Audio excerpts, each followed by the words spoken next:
So I just got back from my jog. I have been doing 5 kilometers, jogging really slow, with a weight vest on. And this was the first day of wearing some new light hikers that I've got. So these are the new light hikers. They're Columbia.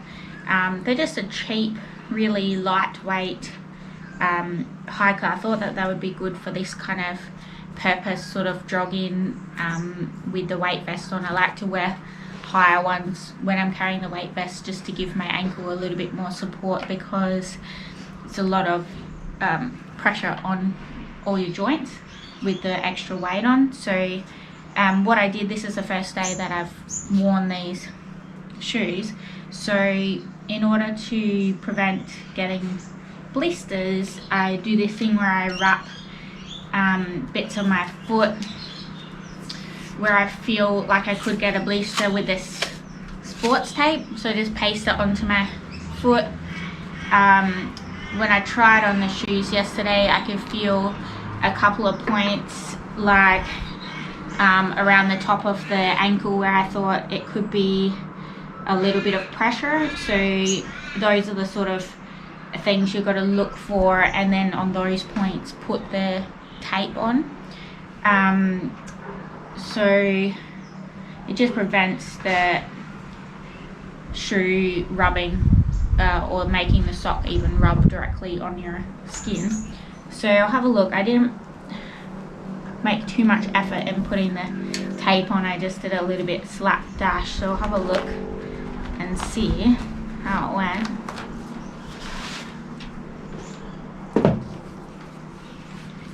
So I got my bamboo socks on. They're my favorite at the moment. They do take forever to dry, but I really do like the way that they are soft and make my feet feel not too sweaty. They sort of seem to suck the sweat away from my feet, and they don't get sticky, so I really like those.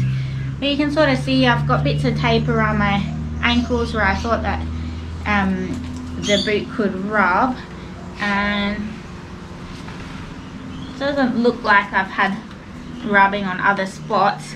I learned from the past to pull the tape off really carefully, because one day I was doing the firefighting all day and my boots were quite wet, and I taped my feet like this, and because my feet had been so wet, the skin was really soft, and I was so glad that I didn't get any blisters that I ripped the tape off really quickly, and it was the biggest mistake. I actually ripped a chunk of my skin off. So just be really careful when you rip the tape off. It doesn't matter so much today because my feet aren't wet, but as you can see, I've done a 5k jog in my new shoes, and I haven't got any marks or anything on them, so it's done a really good job.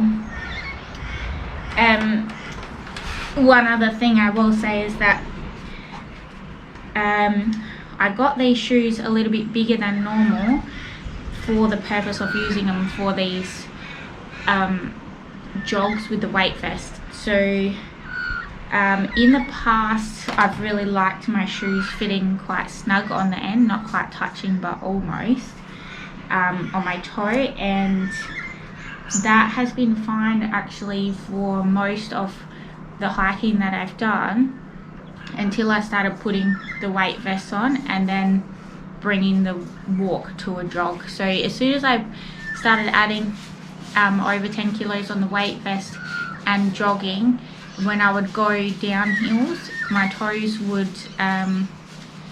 hit on the end of my shoe, and I actually have a toenail on the other foot that's only just grown back after months of going black, falling off, looking disgusting. So what I think about that is that a lot of the time you can get away with your toe a little bit closer to the end of your shoe, but if you plan to carry weight or do jogging and things like that with the shoes, I'd recommend just having that little bit of extra room in the end. So about 1 centimetre is pretty good, but it depends on how soft your shoes are. Like the shoes that I had last, like these, were pretty soft, but if you had a harder shoe, that's going to do more damage to your toe as it hits on the end. So I'd be even more careful to allow extra room in something like that. Even though it's going to hold your foot nicely back into the shoe, all this extra lacing, I'd still be a little bit careful to allow maybe 1.5 centimetres in the end of something like this, because you're just going to do more damage to your toes. But yeah, that's all I wanted to say. Thanks for watching.